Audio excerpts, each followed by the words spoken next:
Guys आप लोगों से एक रिक्वेस्ट है कि जल्द से जल्द इस वीडियो पे 2K लाइक्स कर दो और इस वीडियो पे 50 से भी ज्यादा कमेंट्स चाहिए।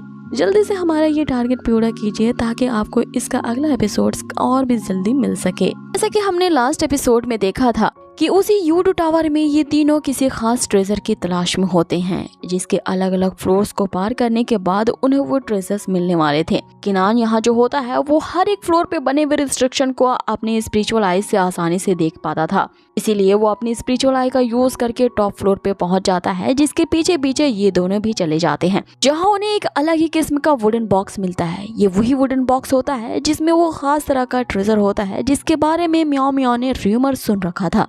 लेकिन जब उस ट्रेजर को पाने के लिए वो उस वुडन बॉक्स को टच करती है, हम देखते हैं कि वहाँ पे एक अलग सा ही क्रिएचर अपीयर होता है, क्योंकि इतने 100 साल से उसी ट्रेजर की ही गार्डिंग कर रहा होता है। वो क्रिएचर जो कि किसी जेट की स्पिरिट जैसा दिखता है, वो म्याओ म्याओ से कहने लगता है कि ये लड़की तो वाकई में काफी ज्यादा एरोगेंट और रूड है कि बिना मेरे परमिशन के ही मेरे इस इनहेरिटेंस को यहाँ से लेना चाहती है। अब ये जो क्रिएचर होता है वो उन्हीं 9 बीड्स से मिल के बना होता है, जो कि उस ट्रेजर की रक्षा कर रहे होते हैं, जिससे मिल करके ये एक तरह का वेपन स्पिरिट यहाँ पे बनाता है। म्याओ म्याओ यहाँ जानती थी कि इस वेपन स्पिरिट को अपने झांसे में कैसे लेना है, इसीलिए वो उसे अपनी मीठी मीठी बातों में फंसाने लगती है कि अगर मुझे ये तुम वुडन बॉक्स दे देते हो, आने वाले 100 सालों तक मैं तुम्हारी यहाँ पे गुलामी करूंगी। फिर जो रॉन होता है उससे कहता है कि तुमने तो यहाँ पे बहुत ही बड़ी शर्त रख दी है इस ट्रेजर को पाने के लिए, इतना भी ज्यादा लालच दिखाना अच्छा नहीं होता। और ये जो वेपन स्पिरिट इतना ज्यादा भी भौकाल नहीं है जिसके सामने तुम अपने आप को सर्वेंट बनने का प्रस्ताव रख रही हो। ये तो बस यहाँ पे छुपा के रखी गई उन वेपन्स के ट्रेजर की स्पिरिट है,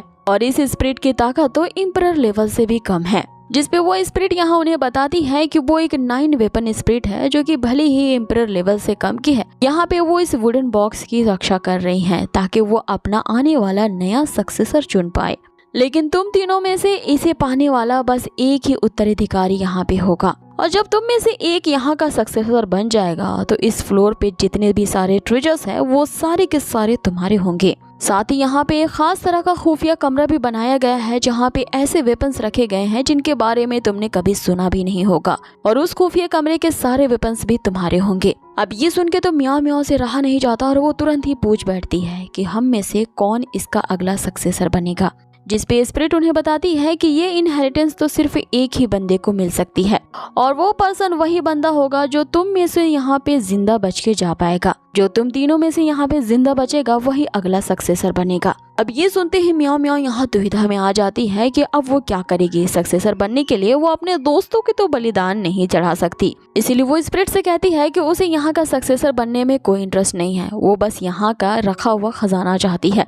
आगे वो स्पिरिट को चैलेंज करते हुए कहती है कि तुम में इतनी हिम्मत नहीं है कि मुझे इस ट्रेजर्स को लेने से रोक सको। अब आगे वो खुद ही उस वुडन बॉक्स वाले ट्रेजर को वहाँ से खींचने की कोशिश करने लगती है, लेकिन उसकी कई कोशिशों के बाद भी वो वुडन बॉक्स वहाँ से टस से मस नहीं होता। उस वुडन बॉक्स को खींचने के लिए यहाँ म्याओ म्याओ जो होती है वो अपनी पूरी एनर्जी लगा रही होती है, जिससे उसके बॉडी के अंदर इंटरनल ब्लीडिंग भी होने लगती है। ये देख के वो स्पिरिट उसे कहने लगती है कि क्यों थक रही हो, ऐसे भी कितनी भी चाहे कोशिश कर लो इस वुडन बॉक्स को यहाँ से हिला नहीं पाओगी, और वैसे भी यहाँ पे तुमने इस वुडन बॉक्स को हटाने के लिए अपनी आधा से भी ज्यादा एनर्जी के सोर्स का यूज कर लिया है। इसी तरह से आगे तुम कंटिन्यू करते रहोगी तो तुम्हारे यहाँ पे मौत भी हो सकती है। लेकिन उस ट्रेजर को पाने का धुन यहाँ म्याओ म्याओ पे इस कदर सवार होता है कि यहाँ उसे हर्ट हो रहा होता है, ये इसकी भी चिंता नहीं करती। स्पिरिट को जवाब देती है कि भले ही यहाँ मेरी ओरिजिन पूरी तरह से डैमेज हो चुकी है, इस चीज को मैं अच्छी तरीके से जानती हूँ, लेकिन फिर भी यहाँ पे मैं अपनी आखिरी दम तक कोशिश जरूर करूंगी, क्योंकि उसे भी पता था कि एक बार ये बॉक्स वाले ट्रेजर बस उसके हाथ में लग जाए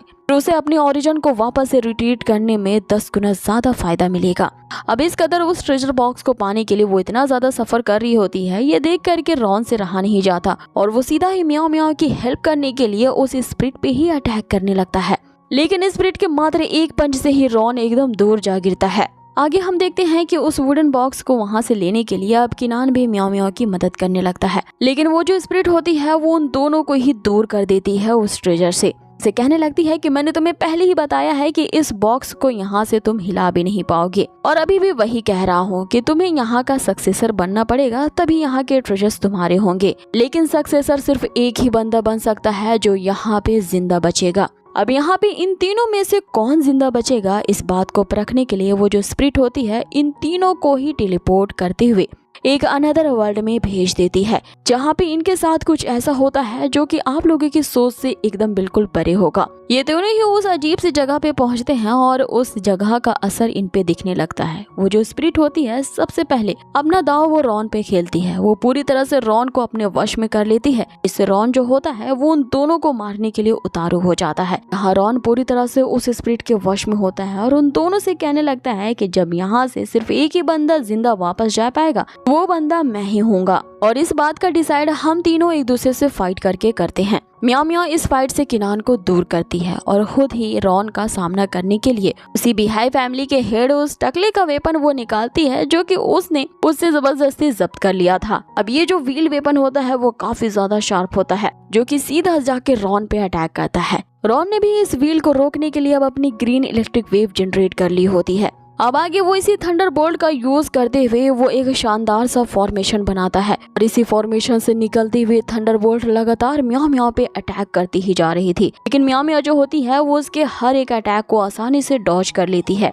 अब उस रॉन का एक भी अटैक म्याओ म्याओ को यहाँ नहीं लगता। इस बात से वो तंतना जाता है और फिर वो म्याओ म्याओ को जान से मारने के लिए एक और बड़ी सी फॉर्मेशन को जनरेट करता है। अब यहाँ म्याओ म्याओ और रॉन के बीच आइकॉनिक फाइटिंग होने लगती है। वो उस थंडरबोल्ट से जैसे ही यहाँ म्याओ म्याओ पे अटैक करता है का जो व्हील वेपन होता है वो पूरी तरह से उस थंडरबोल्ट की एनर्जी को एब्जॉर्ब कर लेता है। अब आगे जो रॉन होता है इस एनर्जी को और भी ज्यादा तेज कर देता है, लेकिन म्याओ म्याओ इस तेज एनर्जी से भी लड़ना जानती थी। वो अपने खून की आहुति अपने उस वेपन पे डाल देती है, जिसके कारण अब उस वेपन की पावर इतनी ज्यादा इंक्रीज हो जाती है कि वो उस थंडरबोल्ट को उसी जगह पे ले जाती है जहां से वो निकल रहा होता है, जिसके कारण वो जो इलेक्ट्रिक वेव्स होती है अब रुक जाती है। लेकिन ये करने में यहाँ पे म्याओ म्याओ के कुछ ज्यादा ही एनर्जी वेस्ट हो चुकी थी, इसलिए वो बहुत ही ज्यादा एग्जॉस्ट हो जाती है और अब न तब बेहोश होने वाली थी। लेकिन रॉन जो होता है वो पूरी तरह से बेकाबू हो चुका था और गुस्से में आकर के उसने म्याओ म्याओ के उसी व्हील वाले वेपन के 3 टुकड़े कर दिए होते हैं।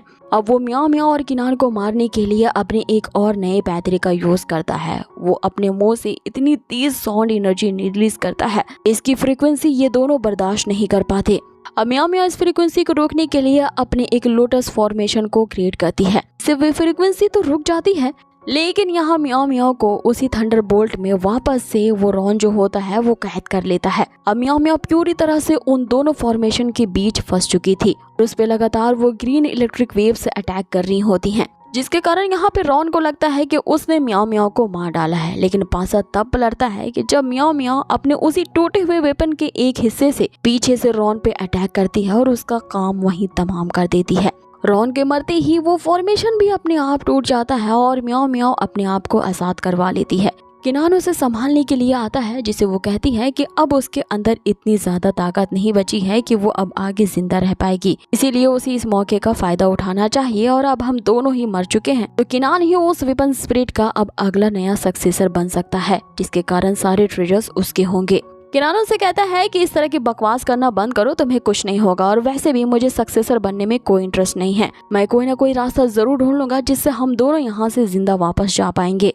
अब किनान जैसे ही उसे उठा करके वहां से जाने वाला होता है कि यहाँ हमें ऐसा सीन देखने को मिलता है जिसके बारे में किसी ने ही नहीं सोचा था। म्याओ म्याओ ने ही किनान को अब धोखा दे दिया था। वो पीठ पीछे से उस पे अपनी तलवार से अटैक करती है, सीधा इस तलवार को किनान के सीने के आर पार कर देती है। अब इधर किनान को समझ में नहीं आ रहा होता है कि आखिर म्याओ म्याओ ने ऐसा क्यों किया उसके साथ। म्याओ म्याओ उसे सॉरी कहती है और उसे बताती है कि उसके लिए अभी सबसे ज्यादा इम्पोर्टेंट सक्सेसर बनना है, क्योंकि उसके ओरिजिन को बनाए रखने के लिए वो ट्रेजर उसके लिए बहुत ही ज्यादा इम्पोर्टेंट है। किनान अब वहाँ पे मर जाता है और अपने आप को एक अलग ही अंधेरी सी जगह में पाता है, जहाँ पे उसकी आंखें खुलती है और उसे पता चलता है कि यहाँ पे सिर्फ उसकी स्पिरिट ही आई है, जबकि उसकी फिजिकल बॉडी तो उसी वर्ल्ड में कहीं है। अब आगे किनान हमेशा अपनी स्पिरिचुअल आई की बस एक ही आंख का यूज कर पाता था। यहाँ जब उसकी आंखें खुलती है तो अपने सामने उसी दूसरी खोई हुई आंख को पाता है, जो कि उसकी फाइटिंग स्पिरिट का ही एक हिस्सा है। वो दाहिनी स्पिरिचुअल आई उसे कहती है कि आखिरकार तुम जाग ही गए। किनान उसे पूछने लगता है कि वो अभी कहाँ पे है और उसने उसके दोनों दोस्तों के साथ क्या किया है। स्पिरिचुअल आई से कहती है कि अभी फिलहाल तुम्हें अपने बारे में सोचना चाहिए और वैसे भी इस मतलबी दुनिया में इन्हें तुम अपना दोस्त कह रहे हो और उनके बारे में जानना चाहते हो, उन्होंने तुम्हारी ही जान ली है, तुम उन्हीं की फिक्र कर रहे हो कि वो कहाँ है। वहाँ सभी स्वार्थी है जो कि फेम और फॉर्च्यून के लिए ही जीते हैं। वो अपने फायदे के लिए किसी को भी नुकसान पहुँचाने से पीछे नहीं हटते। आगे किनान उससे कहता है कि वो जान चुका है कि ये जो वर्ल्ड है वो एक तरह का इल्यूजन है, इसीलिए उसे इस तरह के इल्यूजन के ट्रिक में नहीं फंसना है। उसे यहाँ पे किसी तरह के भ्रम में डाला गया है क्योंकि वो जानता है कि उसके दोस्त कभी भी उसके साथ ऐसा नहीं करेंगे, और अगर उन्होंने इसके साथ ऐसा किया भी होगा तो उसके पीछे एक बहुत बड़ी वजह होगी। इवन कि उसकी बेस्ट फ्रेंड म्याओ म्याओ उसे इस तरह से ट्रीट कर रही है, लेकिन वो कभी भी उसे नहीं छोड़ेगा। मैं अब भी उसका साथ दूंगा और उसी से ही पूछ करके इस पूरी गुत्थी का पता लगाऊंगा कि आखिर उसने मुझे क्यों मारा था।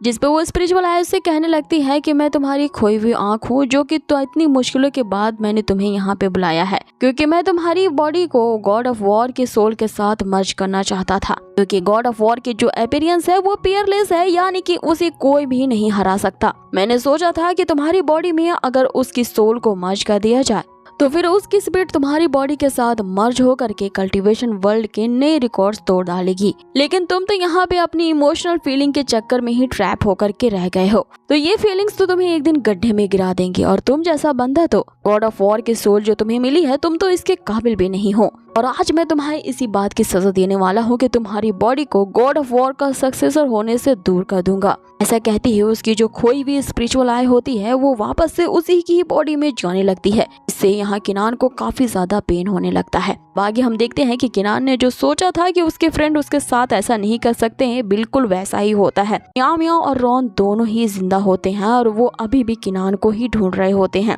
काफी देर तक उस जगह में गोल गोल घूमने के बाद उन्हें ये पता चल जाता है कि यहाँ से निकलने के लिए उन्हें किनान की ही स्पिरिचुअल आई की मदद लेनी होगी, क्योंकि वही इस जगह को अंदर से देख सकता है। अब इससे पहले कि वो यहाँ पे ये पता लगा पाते कि किनान आखिर यहाँ से कहाँ गया है, यहाँ पे उन्हें वही तेज एनर्जी बाहर निकलती हुई दिखती है जो कि किनान की ही बॉडी से आ रही थी। म्याओ म्याओ और रॉन यहाँ देख करके समझ जाते हैं ये जो स्ट्रॉन्ग प्रेशर है वो जरूर किनान की बॉडी से ही रिलीज हो रहा है। अब वो दोनों ही उस डायरेक्शन में उसे बचाने के लिए निकल पड़ते हैं। अब आगे ये दोनों उसे बचा पाते हैं या नहीं, या तो फिर ये जगह फिर उनके साथ एक और फेक इल्यूजन करेगी, इससे वे फिर से ये एक दूसरे के दुश्मन बन जाएंगे। ये सब जानेंगे हम इसके अगले एपिसोड पे। सो गाइज, आप लोगों को आज का एपिसोड कैसा लगा कमेंट बॉक्स में जरूर बताएं। बहुत ही जल्द मिलेंगे इसके नेक्स्ट अमेजिंग से एपिसोड पे। Till then take care, stay healthy, good bye.